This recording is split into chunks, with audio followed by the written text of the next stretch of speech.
तो सुभास्त्रा अभी बोल रहे थे कि भाई बच्चियों को फोर्स कर रहे, कौन फोर्स कर रहा है, कौन फोर्स कर रहा है छोटे लड़कियों को हिजाब पहनो। अपने देशवासियों की फिक्र कर लो ना। आज वेस्ट बंगाल में जो हुआ उसकी जानकारी तो है आपको कि कुछ लड़कियां हिजाब पहन के गई, उसके विरोध में कुछ लड़के रामनामी पहनकर। भगवा स्कार्फ हिंदू रिलीजन में पहनना कंपलसरी है, हिजाब तो पहनना कंपलसरी है। इतने सालों से तो लड़कियां हिजाब पहन रही है।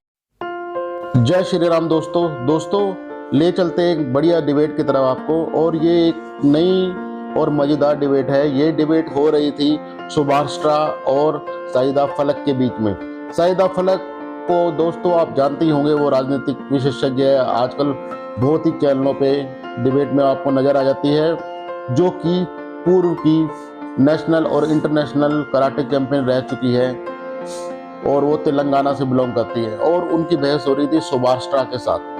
तो दोस्तों ये बहस थी वेस्ट बंगाल में जो हिजाब के खिलाफ हिंदू युवक रामनामी पहनकर कॉलेज पहुंच गए थे, तो उसी सब्जेक्ट पे ये बहस हो रही थी।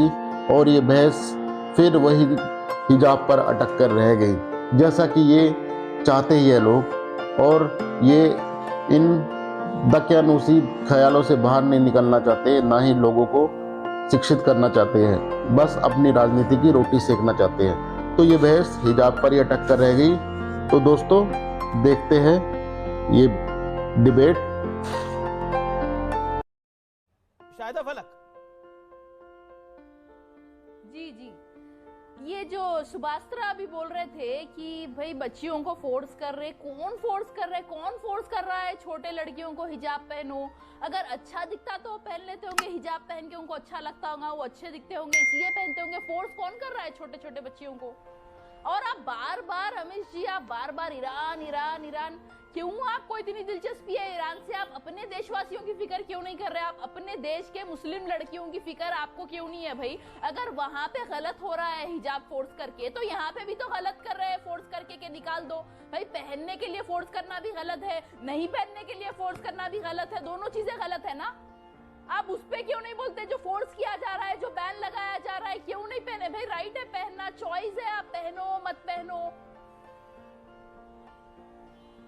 आप लोग कोई बात समझ में क्यों नहीं आती? मैं बोलूं? अपने देशवासियों की फिक्र कर लो ना। ठीक है, ओके सुभास्त्रा। नहीं, अपने देशवासियों की फिक्र है शाहिदा जी, इसीलिए मैं कह रही हूँ ये बात। आप फिर से समझिए मैं क्या कह रही हूँ। ना मैं हिजाब का समर्थन कर रही हूँ, ना विरोध कर रही हूँ।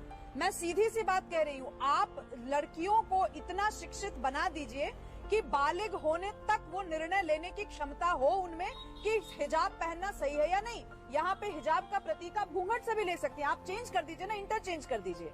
आज मैं अपनी चॉइस से जीन्स पहनूं, टी शर्ट पहनूं, साड़ी पहनूं, सूट पहनूं, लेकिन अगर सुन लीजिए, अभी मैंने बीच में नहीं बोला था। जी मैं आपके बीच में नहीं बोली थी मैडम, पूरी बात तो सुन लीजिए। जी आज वेस्ट बंगाल में जो हुआ उसकी जानकारी तो है आपको कि कुछ लड़कियां हिजाब पहन के गई, उसके विरोध में कुछ लड़के रामनामी पहन करके गए, उसको लेकर के इतना बवाल हुआ। तो जब आप चॉइस की बात करती हैं तो फिर तो लड़कों के पास भी चॉइस होनी चाहिए रामनामी पहनने की। अगर आप इतना व्यापक कर देंगी चॉइस का दायरा स्कूली एजुकेशन में, स्कूली शिक्षा में, अगर यूनिफॉर्म को धता बताते हुए लोग अपनी रिलीजियस आइडेंटिटी ओढ़ करके जाएंगे, तो फिर तो यूनिफॉर्म का कोई मतलब नहीं है ना शाहिदा जी। मैं इसी देश की बात करूं, मैं ईरान से कंपैरिजन नहीं कर रही हूँ। ईरान की बात जब मैं करती हूँ, सिर्फ इतना कहती हूँ कि वैश्विक परिप्रेक्ष्य में मुसलमान बच्चियों को भी अपने अधिकारों के बारे में चिंतन करने का एक माहौल मिलना चाहिए, बस इतनी सी बात है। ओके शाहिदा फलक। सुभास्त्रा जी, बंगाल में जो बंगाल में हुआ, हिजाब पहन रहे लड़कियां, उससे तकलीफ है बच्चों को, इसलिए प्रोटेस्ट में भगवा स्कार्फ पहन कर आए। मतलब कंपैरिजन कैसा हो सकता है? आप हिजाब को भगवा स्कार्फ से कैसा कंपेयर कर सकते हैं? इसका कंपैरिजन कैसा है? क्या भगवा स्कार्फ हिंदू रिलीजन में पहनना कंपलसरी है? हिजाब तो पहनना कंपलसरी है। इतने सालों से तो लड़कियां हिजाब पहन रही है, भगवा स्कार्फ पहन के तो आप स्कूल नहीं जा सकते ना। कंपैरिजन कैसा कर सकते हो आप? जी अच्छा